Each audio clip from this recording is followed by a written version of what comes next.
박유진이라고 합니다. 예, 제 이름 박유진. 그냥 우리 이제 어떤 상황극을 만들면 되냐면 심심해서 동네 마실을 나왔는데 편의점 앞에 이렇게 딱 테이블 하나가 있고 10년째 고시원 총무하고 있는 유진이 형이 앉아 있는 거예요. 이렇게 캔맥주 하나를 딱 놓고 아까워서 한 모금씩 먹고 있는, 안주 따위 필요 없는, 그쵸? 이렇게. 그래서 이제 형은 마침 이렇게 앉아서 그쵸, 뭐 이렇게 앉아가지고 그냥 심심했을 차원이고, 날은 이렇게 햇살이 좋고 여러분들 같이 우리 고시원에서 난 이렇게 살아도 되는 건가? 원래 이러려고 태어났나? 이런 고민으로 마실 나왔는데 딱 유진이 형을 만난 거예요. 가볼까요? 우리나라에서 가장 많이 팔린 책 중에 하나가 나의 문화유산 답사기라고 있어요. 나의 문화유산 답사기 책의 서문에 이런 글이 쓰여 있는데, 그 글이 우리 국민들이 가장 좋아하는 마음의 격언이 된 거죠. 그 글 때문에 그 책이 더 우리 국민의 필독서로 된 거라고 생각해요. 유진이 형이 먼저 낭독하면 따라해보는 거예요. 사랑하면 알게 되고, 알게 되면 보이나니, 그때 보이는 것은 예전과 같지 않더라. 나의 문화유산 답사기를 제가 고등학교 때 읽었던 것 같아요. 그때 그 시절이었던 것 같은데, 근데 그때는 그게 그렇게 좋은 얘기인지 몰랐죠. 그때, 그쵸? 그렇게 다. 제가 이제 첫 직장을 광고회사로 시작했거든요. 광고라는 그 장르를 직업이라는 관점으로 처음 임하면서부터 절실하게 깨달았다고 느껴져요. 그러니까 광고라는 장르 자체가 보이는 것에서 보이지 않는 걸 뽑아내야 되는 거잖아요. 더 잘하고 싶고 더 잘 뽑아내고 싶고 하는 열망이 넘칠 때 어떻게 하면 안에 숨어있는 본질을 잘 발견할 수 있을까? 사랑해야 한다는. 현대자동차 광고를 만들면서 현대자동차를 싫어하면 광고가 잘 나오겠어요? 나오면 세상이 정상적이지 않은 거잖아요. 뭐 싫어하면서 나올 수도 있겠지만 정말로 좋은 광고를 하고 싶다면 그 브랜드를 진짜 사랑해야죠. 그쵸? 뭐 그런 거. 예. 그래서 직업인의, 제가 이제 광고 기획자, 그걸 이제 어카운트 이그제큐티브의 약자로 A라고 해요. 한국 A, 광고 기획자를 A라고 하는데, A 생활을 시작하면서부터 그 관점이 인생의 방향을 결정했다고 느껴져요. 생각해 볼까요? 사랑하면 알게 되고, 알게 되면 보이는데, 그때 보이는 건 사랑하기 전과 정말이지 완전히 다르다는 거예요. 이걸 누가 한 말이냐면 18세기 문필가 저함 유한준 선생님의 글이에요. 그 글이 나온 건 그분이 필생을 우리나라에 그림을 모았거든요. 그 그림을 모은 감상평의 문집에 서문을 이걸 쓴 거예요. 정확하게 원문은 이 글이 아니에요. 그런데 나의 문화유산 답사기를 쓴 유영준 교수님이 의역을 한 거죠. 그런데 왜 이 글이 오늘 우리 수업의 첫 번째 시간에 이야기할 주제가 되었을까? 생각할수록 어떻게 이런 인생의 통찰이 있을까라는 걸 절감케 하는 문장이기 때문이에요. 그 어떤 이야기를 시작하기 전에 모든 질문의 답이 정해져 있었다는 거죠. 유지영, 저 어떻게 하면 말 잘할 수 있어요? 누가 묻잖아요. 우리의 답. 정말 그 사람을 사랑하냐고. 정말 그 상황을 사랑하냐고. 거기서 시작한다는 거죠.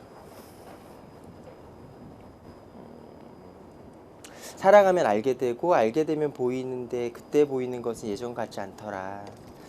와, 생각하면 진짜 소름 돋는 거죠.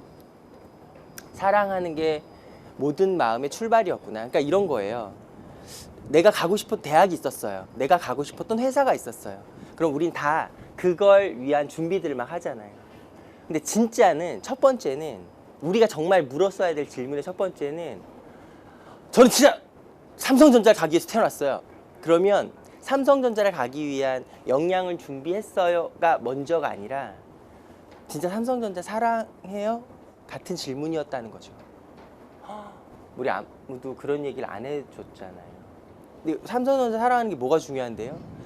사랑을 해야 진짜가 보인다는 거예요. 진짜를 못 보는데 그 무엇을 얻을 수가 있었겠어요? 사랑하는 게 중요하구나. 오케이, 알겠어요. 사랑하는 게 중요하면 어떻게 하면 말 잘할 수 있어요? 그러면 말 잘해야 하는 그 상황을 정말 내 거라 받아들이고 사랑하면 되는 건가 보다 느낌이 왔죠. 거기서 한 걸음을 더 딱 내딛는 게 중요한 것 같아요. 자, 퀴즈 내볼까요? 이 세상에서 가장 큰 폭포 이름. 설마 백두산 천지 이런 건 아닐 거 아니에요. 네. 이 세상에 가장 큰 폭포가 뭐예요? 우리가 잘 모르지만 나이아 어쩌고 그쵸? 나이아가라 어쩌고 들어봤죠? 오케이, 나이아가라 어쩌고 인정. 세상에서 제일 큰 폭포가 나이아가라고 치고 폭포에서 초당 몇 억 톤의 물이 쏟아진다고 하죠. 우리 안 가봐도 막 사진으로 봤잖아요. 그 초당 수억 톤으로 쏟아지는 그 물을 우리가 말을 잘하기 위해서 혹은 뭐 성공하기 위해서 좋은 데 취업하기 위해서 등등등 우리가 배워야 할 지식의 총량이라 가정해 보자고요.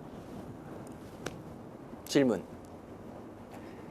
도대체 어떤 사람이 제대로 된 지식을 담아갈 수 있을까요? 이렇게 질문하면 답이 정해져 있죠. 그릇이 큰 사람이요. 우리 지금까지 20회가 넘도록 살면서 귀에 못 박히도록 들어왔던 이야기가 있죠. 너의 가슴을 키워라. 너의 그릇을 키워라. 네가 할 일은 그릇을 키우고 가슴을 키우고 입을 쫙 벌려. 다 받아먹어. 뭐 이런 거. 다 받아주어라. 뭐 이런 거 있잖아요. 웃을 때까지 계속 할 거예요.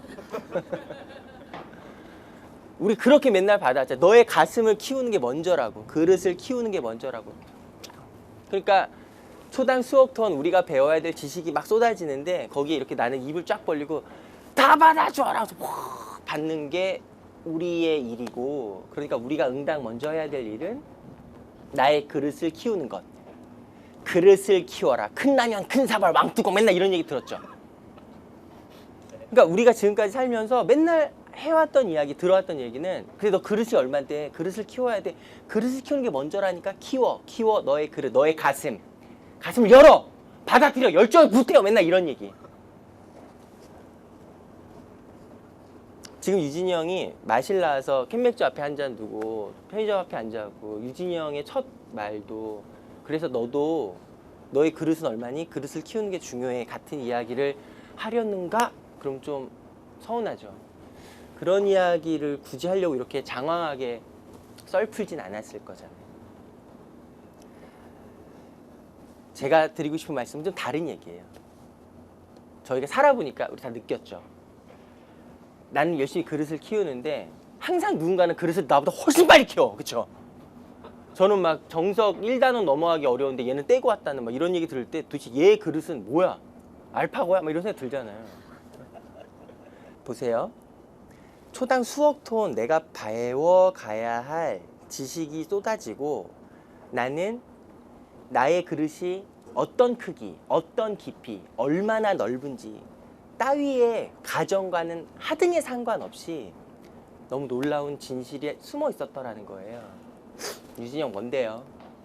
당신의 그릇이, 당신의 가슴이 얼마나 넓고 깊던 그런 거와 상관없이 너의 그릇이 엎어져 있으면 단 한 방울의 물도 받아들일 수 없는 거예요. 단 하나의 지식도 받아갈 수 없는 거예요. 그러니까 우리가 먼저 질문해야 될 첫 번째는 넌 그릇이 얼마야? 난 이렇게 깊고 넓은데가 아니라 너의 그릇은 어떻게 놓여 있냐가 먼저라고. 그릇이 아무리 크면 뭐 하겠어요. 됐어. 세상 배울 게 없고 내가 하는 건 다 하는 거고 닥쳐 이 꼰대야. 그리고 엎어져 있는 그릇에는 단 단 한 방울의 물도 단 하나의 지식도 들어올 수 없다는 그 평범한 진리가 우리를 너무 가슴 아프게 했다는 거예요. 그러니까 지금까지 이제 유진형이 딱 앉아서 본격적으로 가슴을 후벼 파는 얘기를 하는 거죠. 첫 번째, 너 정말 그 회사 가고 싶어? 정말 그걸 하고 싶어? 그러면 그거 사랑하니? 첫 번째였다는 거예요. 사랑해야 될 것 같은데요. 제가 알아서 할게요. 아니, 그렇게 그릇을 엎어져 놓으면 아무것도 받아갈 수가 없다고요. 그 그릇이 얼마나 작건 크건 일단 우리가 먼저 해야 될 일은 그릇을 바로 놓아야 한다는 것. 그래야 그 그릇만큼이라도 받아갈 수 있다는 것. 대박. 제가 오늘 드리고 싶은 말씀은 세 가지예요. 첫 번째, 관점 이야기부터 하고 싶어요. 형이 막 가까이 오니까 정신 번쩍 나죠. 네. 그런 걸 전문 용어로 커뮤니케이션의 역설이라고 해요. 제가 아무 말 하지 않지만 이렇게 가까이 가잖아요. 그럼 벌써 이 세 분의 표정이 썩어 들어가죠. 이렇게 얼굴 딱 마주치잖아요. 그러면 이 눈빛으로 이런 메시지를 전하고 있어요. 오케이, 네가 나를 쳐다보는 것까지 인정. 한데 나한테 말 걸면 너 죽고 나 죽고. 그런 걸 커뮤니케이션의 역설이라고 해요. 우리는 놀랍게도 우리 인간이란 존재는 첫 번째, 텍스트로 소통하는 존재가 아니라는 거예요. 너무 소름 돋죠. 텍스트로 소통하지 않는다는 게 무슨 말이에요? 맞아요. 우리는 어떤 존재냐면 온 국민이 암송하는 시가 있죠? 누가 나에게 다가와 나의 이름에 걸맞는 나를 꽃이라고 했더니 내가 그 순간부터 그의 꽃이 되는 거예요. 우린 다 그런 존재라고. 텍스트로 유진아 사랑해가 중요한 게 아니라 나의 의미가 언급되는 그 순간에 어떤 연결이 이어지는 거라는 것. 그게 커뮤니케이션의 역설인 거예요. 우린 다시 말해서 텍스트가 아닌 어떤 의미로만 소통할 수 있는 존재예요. 만약에 우리가 돌고래라면 이렇게 초음파로 딱 날리고, 그렇죠? 그죠? 제가 생각해도 이 재현은 좀 거칠었네요. 그죠? 설마 돌고래가 이렇게 울진 않았을 텐데. 우리는 인간이고 사람이니까 나의 마음에 와닿는 의미가 와닿지 않으면 아무런 소통이 없었다는 것. 그게 우리를 다시 생각하게 하는 거죠.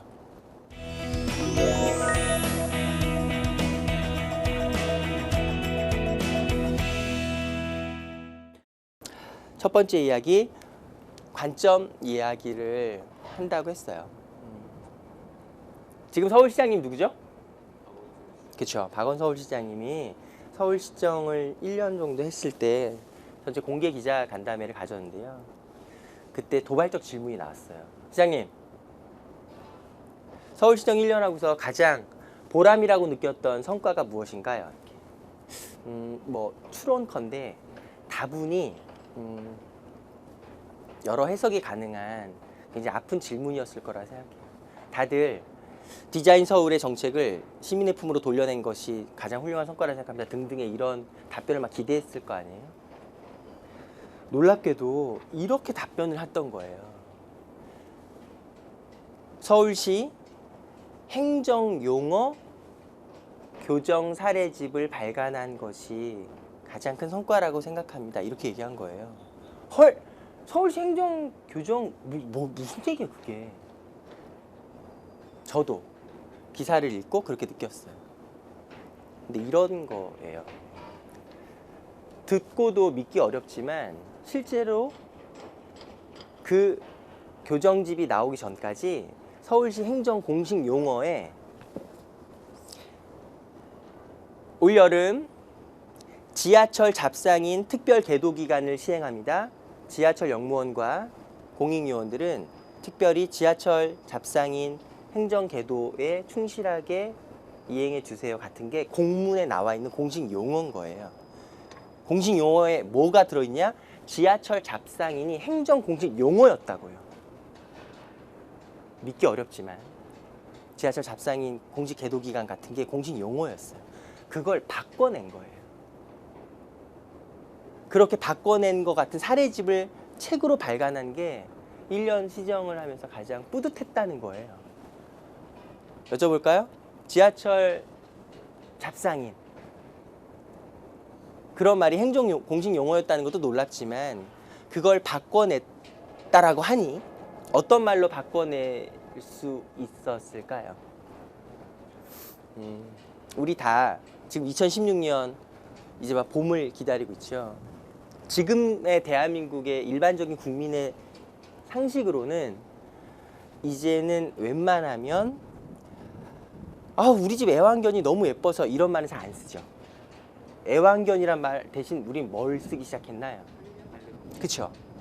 애완이라는 나 주인 너는 노예 나를 기쁘게 해줘 애완떨어 이런 게 아니라 인생을 함께 갈 친구 같은 반려견이란 말이 이제 입에 붙게 됐잖아요.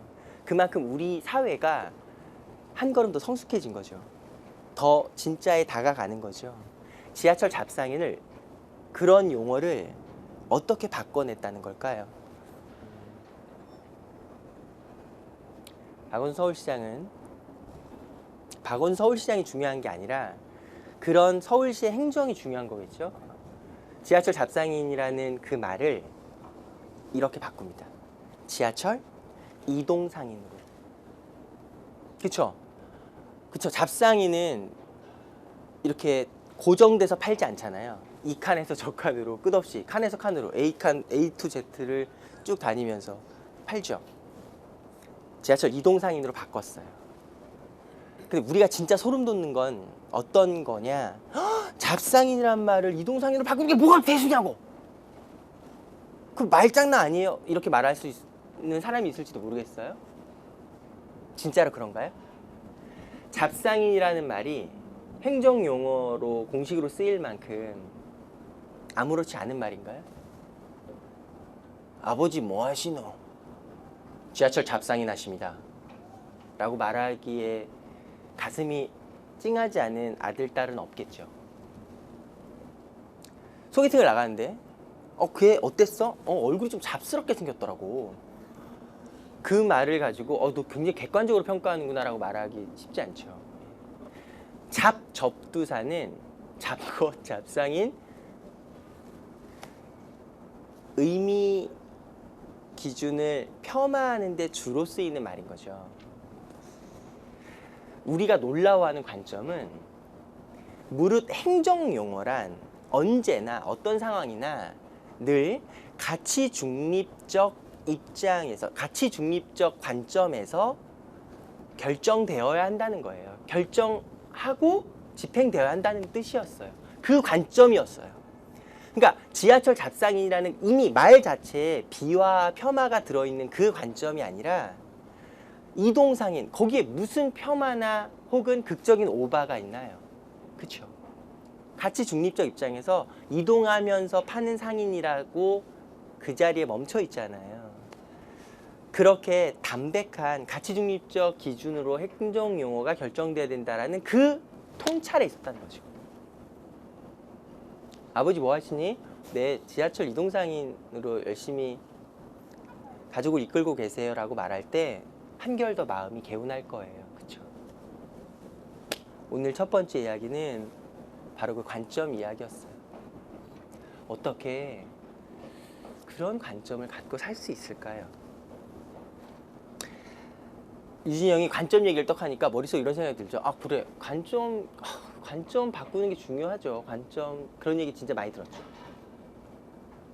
관점을 바꾼다는 게 많이 들었음에도 불구하고 들을 때마다 새로운 이유는 그건 마치 습관 같아서, 마치 나에게 입고 있는 옷과 같이 딱 붙어 있어서 너무 바꾸기가 어렵기 때문이에요. 제가 운전을 하면서 라디오를 듣는데 라디오에서 이런 사연이 나오는 거예요. 너무 가슴이 저릿해서 차를 운전할 수가 없어서 길가에 대고 잠시 울 뻔했었어요. 사연이 이런 게 왔더라고요. 저는 자전거를 좋아하게 된 직장인이라고. 그래서 전 자전거 몰랐는데 우리 형이 우리 형이 엄청 자전거 매니아고 돈도 많고 잘 사나 봐요. 그래서 막 자전거 비싼 건 몇 천만 원도 하죠. 막 그런 것들 몇 대를 갖고 있나 봐요. 그걸 받은 거예요. 동생아 너도 자전거 세계 입문하라고 받은 거죠. 이 동생이 자전거를 받고 한강을 막 다니면서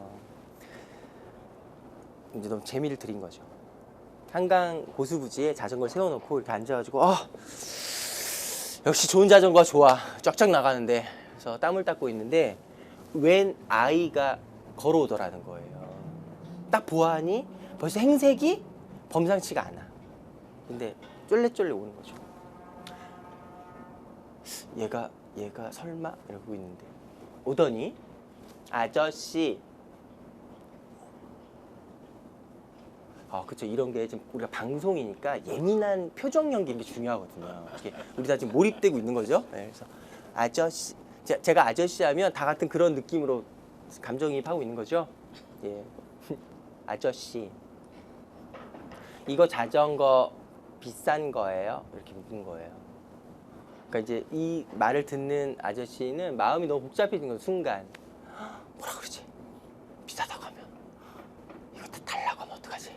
나도 단지 며칠 안 되는데 라는 생각이 드는 거죠. 뭐라고 말해야 될까 막 이렇게 하다가 이렇게 들러댄 거예요. 사실 나도 이게 비싼 건 잘 몰라. 우리 형이 나한테 형이 있는데 자전거 타보라고 형이 자전거 하나 더 생겨서 나한테 줬어. 그래서 타봤는데 좋아 보이는데 나도 얼마인지 잘 모르겠어 라고 말하면서 속으로 되게 뿌듯했다는 거예요. 역시 나는 천재적이야. 잘 피해갔어. 이러면서. 근데 그 다음에 아이의 말이 압권이었던 거죠. 나도 그랬으면 좋겠다. 이렇게 얘기하는 거예요.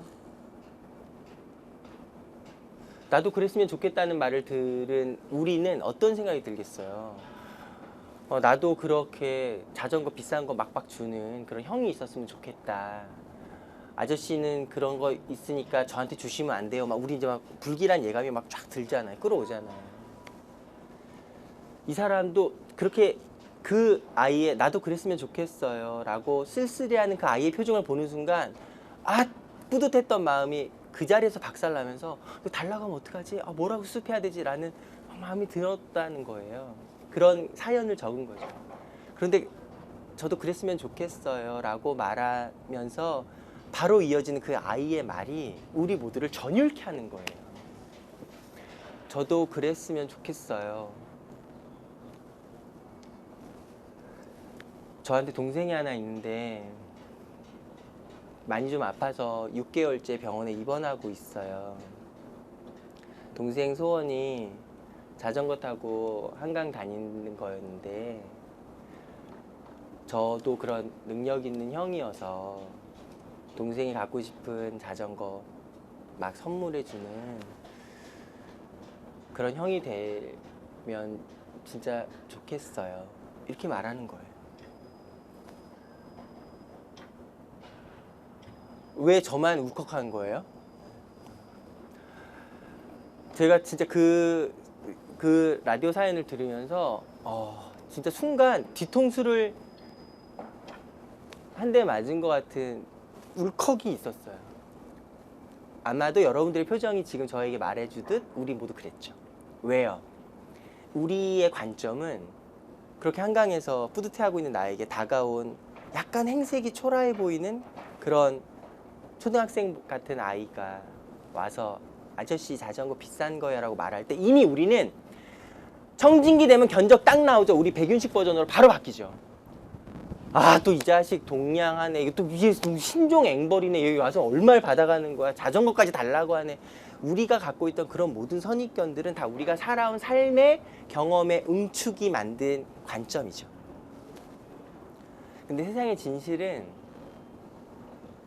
늘 우리의 관점이 올바르지 않다라는 걸 증명해 주기 일쑤라는 거예요. 그 사연이 그렇듯이.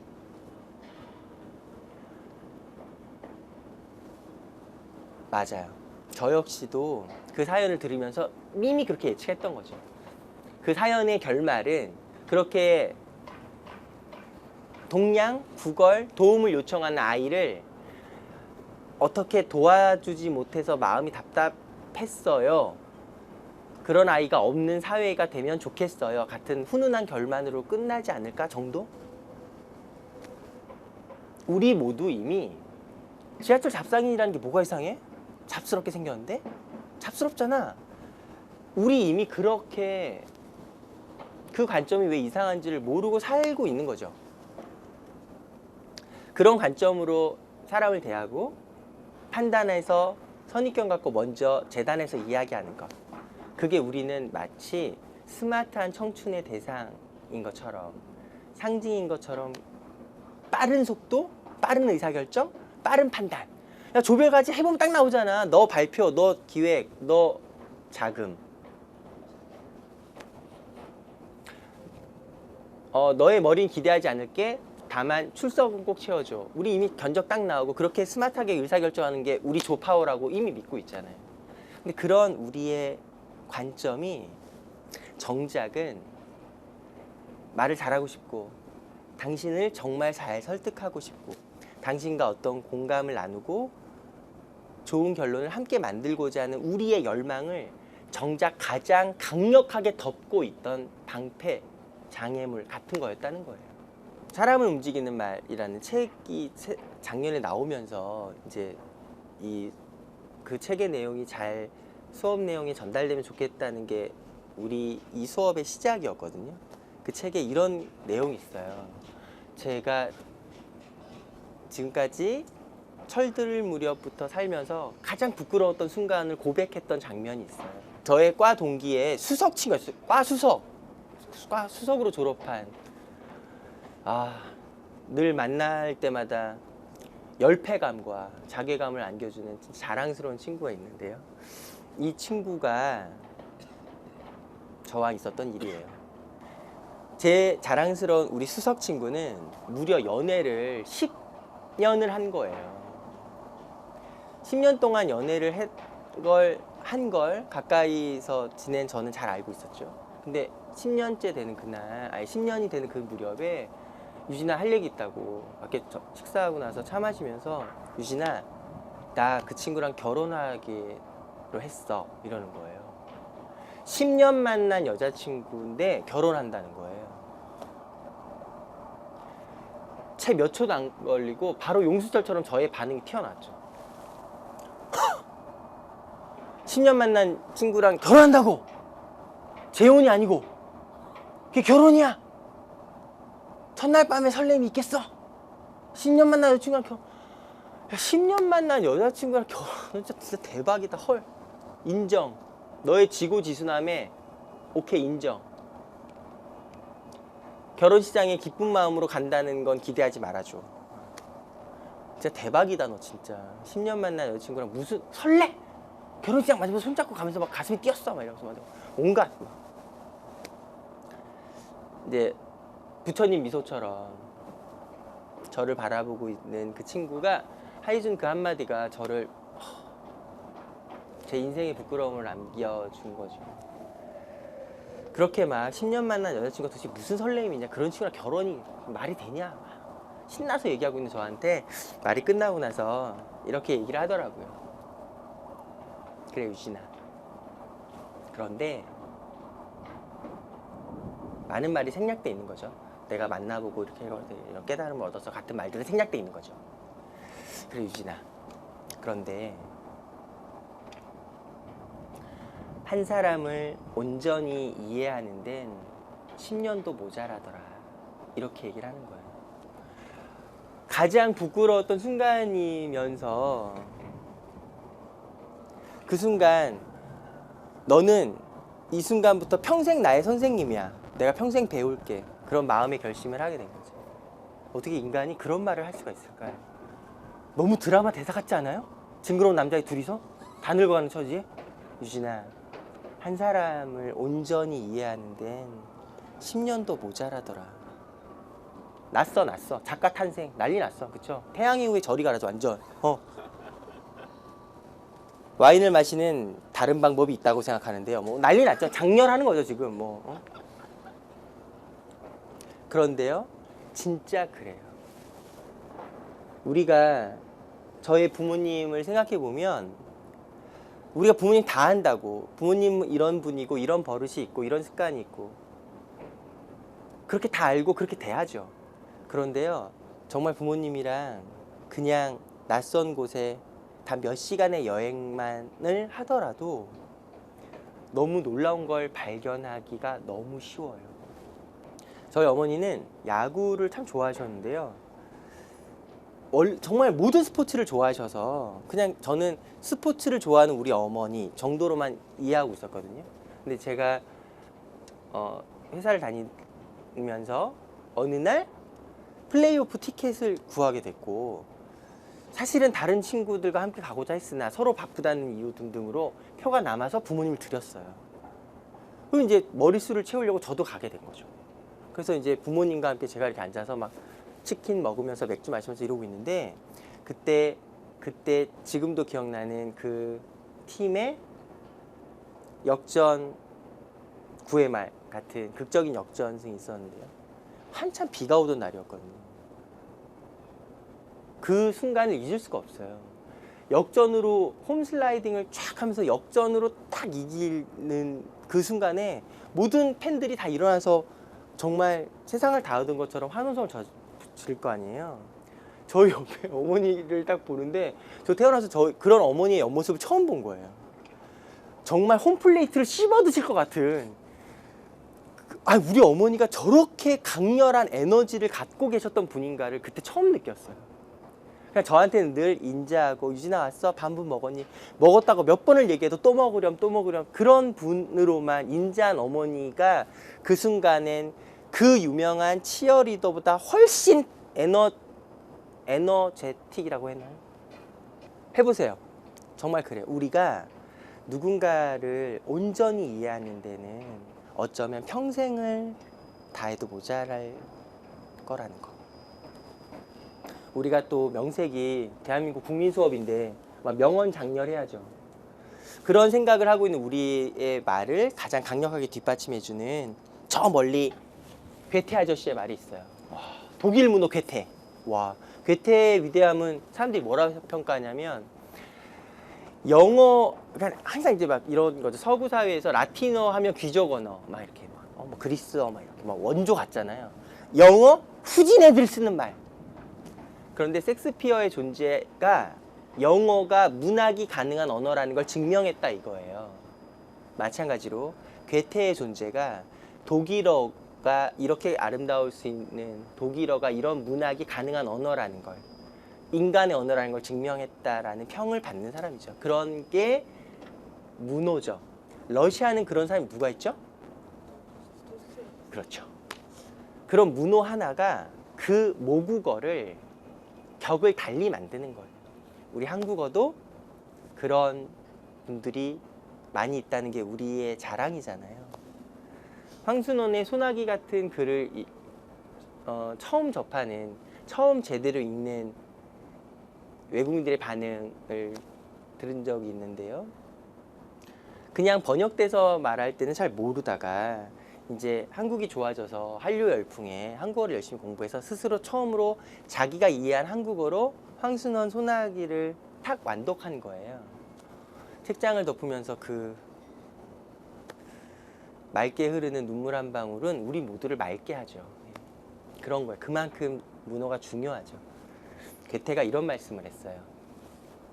괴테가 이런 이야기를 했다라고 말하니까 좀 너무 예의가 없는 것 같네요. 괴테 선생님께서 이렇게 말씀하셨대요. 당신은 인생의 진정한 친구가 몇 명인가요? 진실한 친구가 한 명이 있으면 행복한 인생이라고. 그런 친구가 2명이라면 믿을 수 없을 만큼 행복한 인생이라고. 그런 친구가 3이라면 그건 불가능이다, 이렇게 얘기했어요. 저는 이제 그 이야기를 질풍노도 시기 사춘기 때 처음 접했었는데요. 그러면서 늘 생각하게 됐어요. 친구를 만날 때, 사람을 알아갈 때 그 말을 가끔씩 반추해 보는 거죠. 그런데요, 우리 모두가 다 느끼겠지만 정말 그래요. 저는 진정한 친구가 7명, 저희 불사신 월드컵파 7인이 있는데요. 이렇게 질문해 볼까요? 당신을 제외한 6명이 당신을 대신해서 죽어준대요? 그 친구들은 죽어준다고 하는데요? 그럼 두 번째 질문이죠. 당신은 그럴 건가요? 6명 중에 누구라도 나 대신 죽어달라고 하면 기꺼이 기쁘게 죽어줄 거예요? 우리가 보통 진실한 친구, 진짜 관계, 진짜 내 사람 이렇게 말하는 경우는 많은 경우가 나의 한마음이 확인될 때 스스로 확신하는 경우가 많은 거죠. 두 사람이 다 그렇게 말하는 순간은 인생에 몇 번 있지 않아요. 자, 봐요. 왜 괴테 선생님의 그 말이 우리를 울림이 있게 다가오게 하냐면, 한 사람을 온전히 이해하는데 10년도 모자라다고 했죠. 그 말은 실은 한 사람을 온전히 이해하는데 평생을 다 바쳐도 우린 내가 누군지도 모르죠. 내가 누군지도 모르는 나를 어떻게 타인을 이해할 수가 있겠어요. 한 사람을 정말 온전히 이해한다는 건 그렇게 하나의 우주를 이해하는 것만큼 어마어마한 일인 거죠. 그러니까 한 사람이 나의 진실한 친구야, 너는, 그런 사람 하나를 얻는다는 건 이를테면 이런 거예요. 물리적으로 커피는 한 5,000잔 마셔야 되고, 영화는 한 500편 봐야 하고, 여행은 한 50번 같이 가야 하고, 이사는 한 5번 같이 나누고, 이로 말할 수 없는 시간과 공간, 그리고 마음의 투자, 공유, 그런 것들이 쌓이고 쌓여 겨우 가능한 그런 얘기라고. 그런 사람이 2명이다? 그건 100세 인생 해도 될까 말까 하다는 거예요. 괴테 선생님의 판단은 한 사람을 온전히 갖는다는 것, 내가 그런 사람이 그에게 대준다는 건 그렇게 위대하다는 거예요. 근데 그런 사람이 어찌 3명, 4명, 5명이 되겠어요? 그러려면 우리는 적어도 230년 정도는 평균 수명이 돼야 된다는 거예요. 인간이란 종은.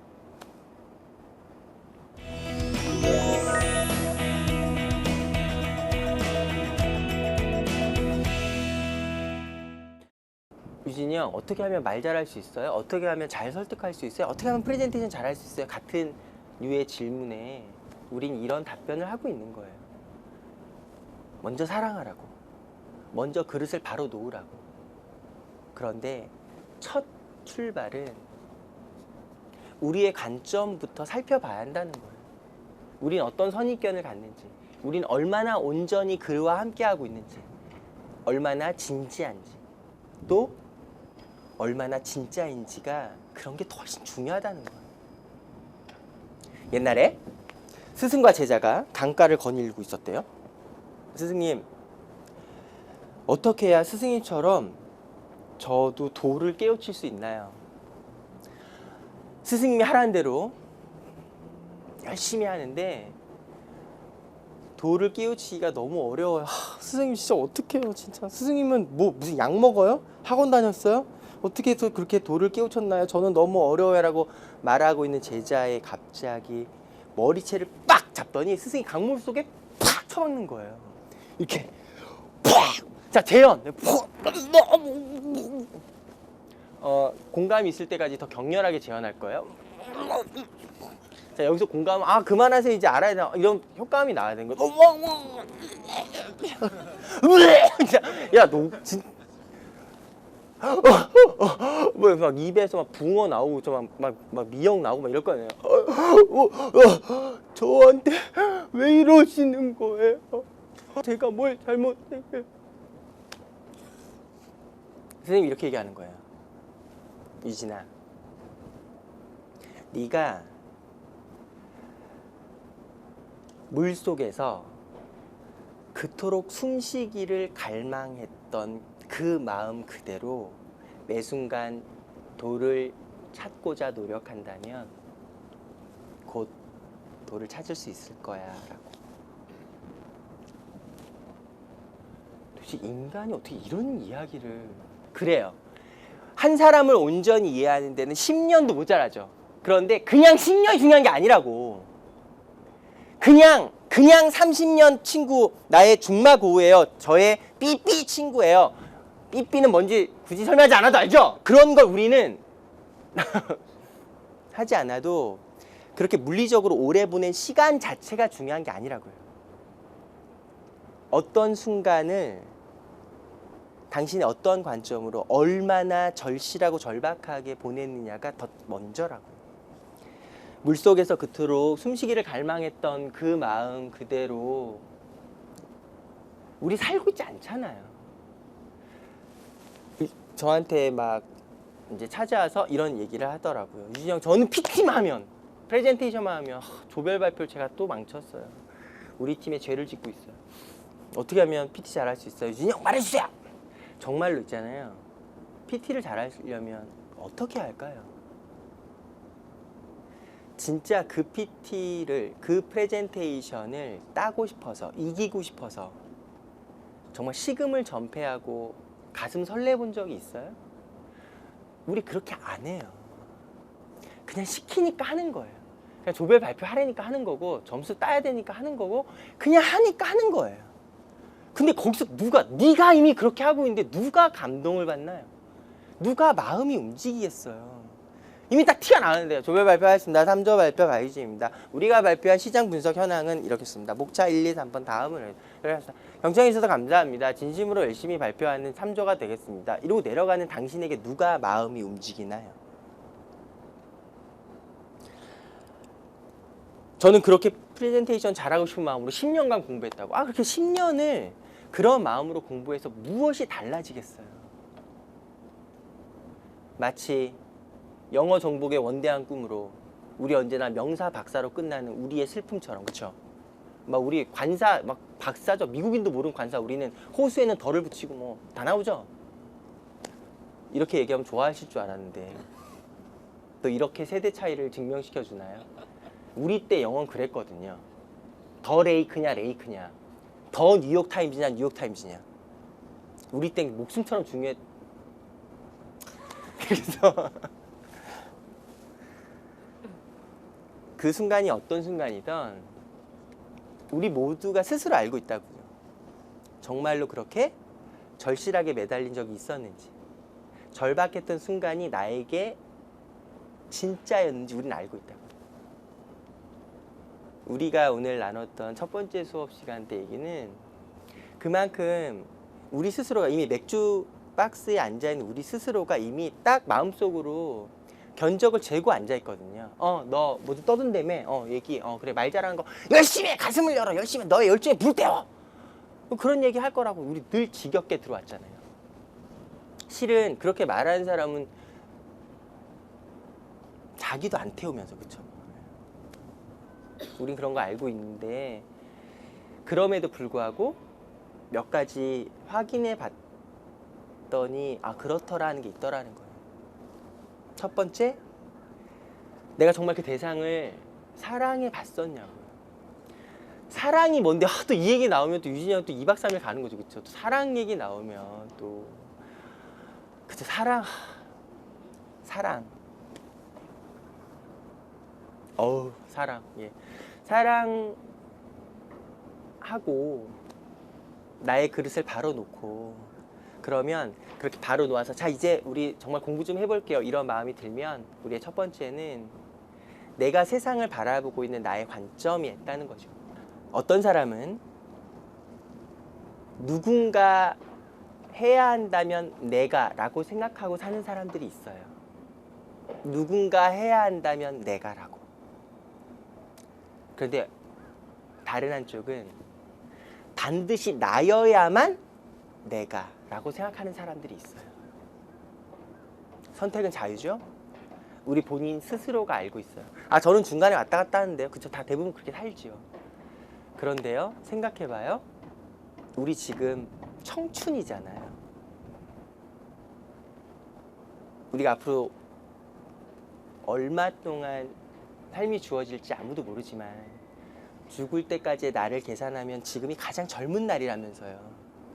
그토록 젊음을 숭앙하고 가치 있는 거라고 떠받들기 일수인 우리에게 지금 내 인생에 남아있는 날 중에 가장 젊은 내가 어떤 선택을 해야 할까요? 누군가 해야 한다면 내가가 나의 길인가요? 반드시 나여야만 내가가 나의 길일까요?